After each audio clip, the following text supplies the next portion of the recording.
Pukat UGM beri rapor merah untuk setahun pemerintahan Jokowi Ma'ruf.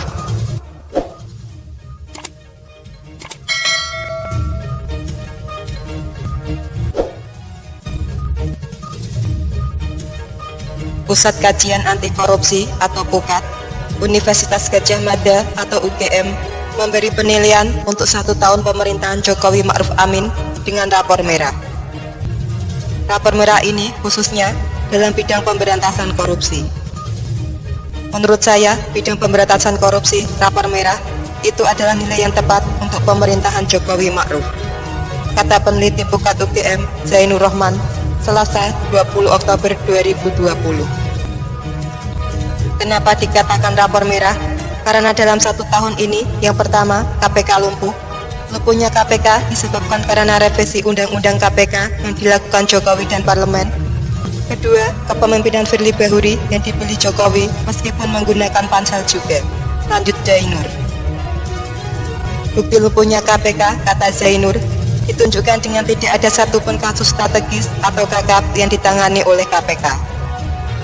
Sehingga 1 tahun pemerintahan Jokowi Ma'ruf lumpuh karena tidak bisa bongkar kasus strategis, KKAP, dan KPK kehilangan independensi. Menurutnya, pernyataan pertama KPK lumpuh yang membatasi KPK sehingga tidak bisa melakukan penyadapan dengan cepat.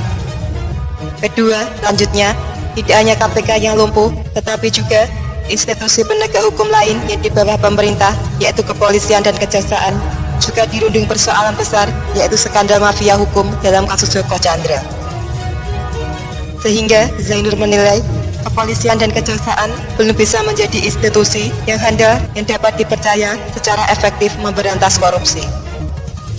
Bahkan dia menilai keduanya justru malah terseret dalam kasus korupsi itu sendiri. Selain itu, dia menilai tidak ada satupun legislasi yang diajukan oleh Presiden untuk mempercepat pemberantasan korupsi dalam setahun ini, di mana rancangan undang-undang pembatasan transaksi tunai, rancangan undang-undang perampasan aset juga belum ada perkembangan. Kita lihat visi misi Jokowi Ma'ruf Amin sejak awal, yaitu di misi penegakan hukum bebas korupsi dan pemerintahan bersih. Misi ini jelas gagal dicapai Jokowi Ma'ruf 1 tahun ini. Justru 1 tahun ini terjadi kemunduran yang sangat signifikan dibandingkan tahun-tahun sebelumnya maupun dibandingkan periode sebelumnya, ujarnya. Dan lebih mundur lagi dari presiden sebelumnya.